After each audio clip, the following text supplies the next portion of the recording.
In this video, we will learn how to use Canva Magic Write tool. Now let's get started.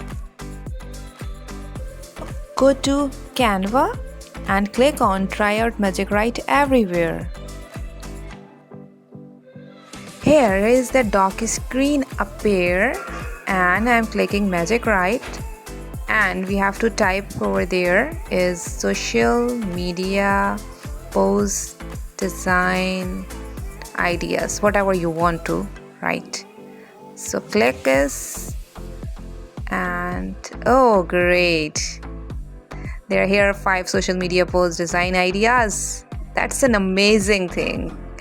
Now again I'm writing something else is like how to become a social media manager.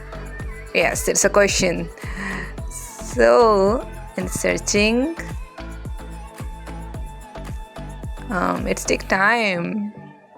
Oh wow, that's it. It's amazing to become a social media manager. You can start by gaining experience in social media marketing. That's an awesome thing for Canva.